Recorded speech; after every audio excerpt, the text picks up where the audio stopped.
Chaque carré se nomme une cellule et chaque cellule dans Excel a une adresse. Alors, lorsque je tape par exemple ici, on a A1, ça c'est l'adresse. L'adresse est également inscrite en haut, juste ici. Excel est également divisé par colonnes. Alors, on a des colonnes qui vont de A à Z et qui continuent encore plus loin. Et on a des rangées qui vont de 1, 2, 3 et qui descendent à un nombre absolument phénoménal. On peut retrouver des colonnes qui vont 10 000, 20 000, etc. Je ne dirais pas l'infini, mais il y en a assez pour nos besoins. Donc, on retourne à la cellule A1. Chaque cellule peut contenir un nombre, du texte ou une formule qui permet de faire des calculs. Alors, si j'inscris, par exemple, je vais faire mes revenus. Alors, je vais inscrire mes revenus. On va remarquer immédiatement, alors si je tasse la cellule un petit peu, on va remarquer quelque chose. Alors, mes revenus sont à gauche. Alors, à présent, ce que je vais faire, c'est que je vais inscrire un nombre. Je vais inscrire le nombre 50, 25 et 25. Et vous allez remarquer immédiatement que les nombres dans Excel, avant de faire quelques changements que ce soit de mise en forme, les nombres vont se trouver à droite. D'accord? Alors, je laisse un espace et je place mon curseur dans la boîte A6.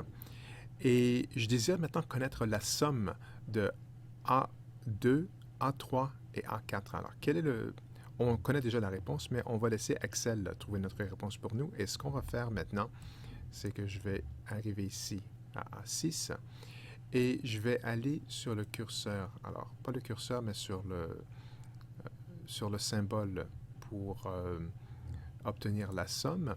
Et notre somme est de 100. La beauté ici avec Excel, c'est qu'on peut toujours faire des petits ajustements. Alors, j'ai décidé maintenant que 25, ce n'était pas suffisant, que c'était en fait 35. Et lorsque j'entre la touche Enter, on voit immédiatement que le calcul s'est fait sur 110. On remarque également que dans ma case A6, on a ici la formule. Alors, la formule commence avec égal. La somme, en anglais, c'est SUM. Lorsqu'on travaille en français, c'est la somme. On ouvre la parenthèse. Donc, on a A2, 2 points. Le 2 points indique qu'on additionne ce qu'il y a entre A2 et A5 inclusivement. Donc, on va additionner 50 plus 35 plus 25 pour obtenir 110. C'est la fin de cette petite introduction sur Excel et je poursuivrai avec d'autres exemples plus tard. Excel fait partie de la suite Office de Microsoft. Et Excel est un tableur, c'est-à-dire un programme informatique qui est capable de manipuler des feuilles de calcul.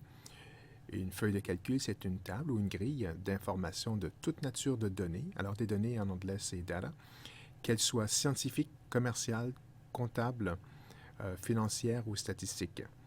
Elle sert bien entendu à faire des calculs, mais son point fort est de transformer ces informations en tableaux qui sont faciles à interpréter. Alors, faisons un petit tour de l'environnement de l'interface d'Excel 2010. Alors, on retrouve des onglets en haut qui sont répartis par thème. Alors, on a accueil, on a insertion, mise en page, formule, données, révision, affichage, complément et Acrobat.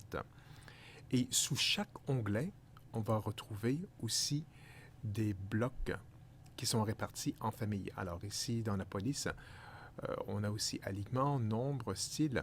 Et parfois, dans les blocs, on retrouve également en bas à droite une petite case qui va nous permettre d'affiner notre travail. Alors, par exemple, sous la police ici, je pourrais décider par exemple, alors, si j'écris du texte, OK, alors je vais annuler, je vais écrire du texte auparavant, alors je vais écrire tout simplement mes revenus. Alors, je clique ici, revenus, alors je clique encore sur la petite boîte. Donc, je peux affiner tout mon travail. Alors, je décide d'avoir Arial Black, je veux que ce soit barré, je veux une couleur, on va dire orange, c'est pas terrible orange, mais bleu. Je peux changer la taille de la police également. Je peux le mettre en italique. Alors, il y a toutes sortes de différentes choses que je pourrais appliquer à euh, à mon texte. Et ça va ainsi pour un bon nombre de choix. Alors ici, on peut faire des changements sur le graphique et il y en a d'autres.